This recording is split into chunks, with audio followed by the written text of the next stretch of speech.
Budget దాని disbursement గురించి పట్టించుకోలేదు. దాన్ని అసలు దశ దానికి ఒక కమిటీ వేసి దాన్ని ఇమీడియట్గా దాన్ని అంత బడ్జెట్ని, ఎందుకంటే ముఖ్యమంత్రి గారు కేసీఆర్ గారు ఏ రోజు ఢిల్లీ పోయి మాట్లాడాలంటే వానితో మాట్లాడేది ఏంది, నేను ప్రధానమంత్రితో నేనే పెద్ద చిరంజీవిని, నేనే ఇక్కడ రాష్ట్రానికి రాజును అని సగం డబ్బులు తెచ్చుకోలేకపోయింది కదా. ఈరోజు రేవంత్ రెడ్డి గారు ప్రభుత్వంలోకి వచ్చినాక పెద్దన్న అని పిలిచిండు ఆయన.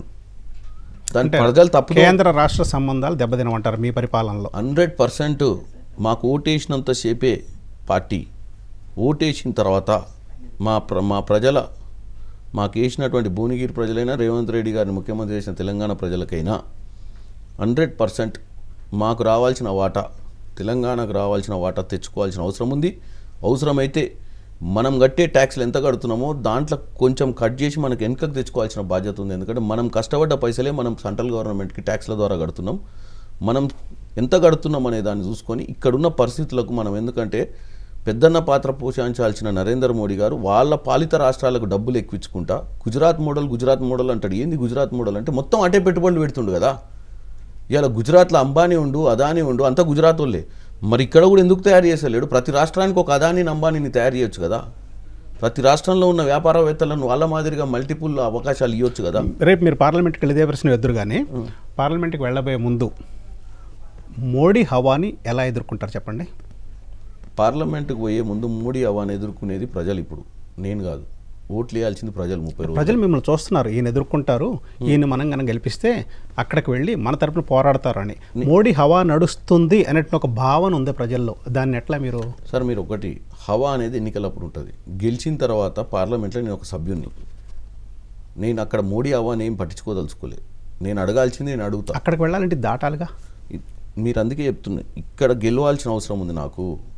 నన్ను గెలిపియండి. నాకు మోడీ హవా ఏ హవా నాకు ఫరక్ పడదు. నేను పార్లమెంట్లో నా కుర్చీలో కూర్చున్నాక నా గల్లం విప్పాల్సిన అవసరం ఉంటుంది.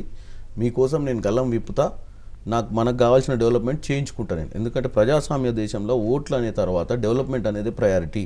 అది రేవంత్ రెడ్డి గారికైనా నరేంద్ర మోడీ గారికైనా. ఇలా ప్రతిపక్షాలలో మనం పోరాటాలు చేసి ప్రభుత్వంలోకి వచ్చినాక ప్రజలందరూ ఒకటే మనకు. నువ్వు నాకు ఓటేసినవా, నువ్వు నాకు ఓటేయలేదా, నువ్వు ఏ ఊరు అని ఇది ఉండదు. అందరు ప్రజలు ఒకటే, వాళ్ళ డెవలప్మెంటే మన లక్ష్యం. ఇవాళ మోడీ గారు కూడా కిరణ్ కుమార్ రెడ్డిని పార్లమెంటుకు భువనగిరి ప్రజలు పంపించినాక నేను one of the parliament member, is a prime minister, I'm part of his team. That's very good. Kiran Kumar Reddy గారు మీరు కోరిన విధంగా భువనగిరిలో గెలిచి పార్లమెంట్లో అడుగుపెట్టి నేను మీకు ఇది చేయబోతున్నాను అని ఒక ప్రామిస్ చేయండి. రేపు మళ్ళీ ఎంపీగా అయిన తర్వాత మళ్ళీ ఇక్కడే కూర్చోబెట్టి మీరు ప్రామిస్ ఫుల్ఫిల్ చేశారా లేదని అడుగుతాం. ప్రామిస్ చేయండి మీ ప్రజలకి.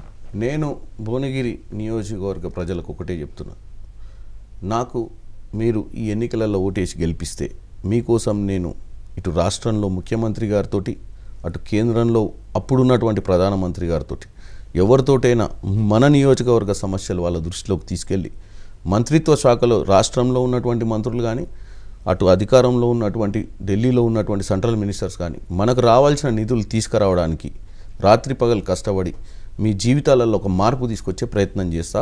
ఎందుకంటే ఇది నా కమిట్మెంట్. థ్యాంక్ యూ అండి. మీరు గెలిచి మీ నియోజకవర్గ ప్రజల ఆకాంక్షలు నెరవేర్చాలని కోరుకుంటూ మీరు మా స్టూడియోకి వచ్చినందుకు ధన్యవాదాలు.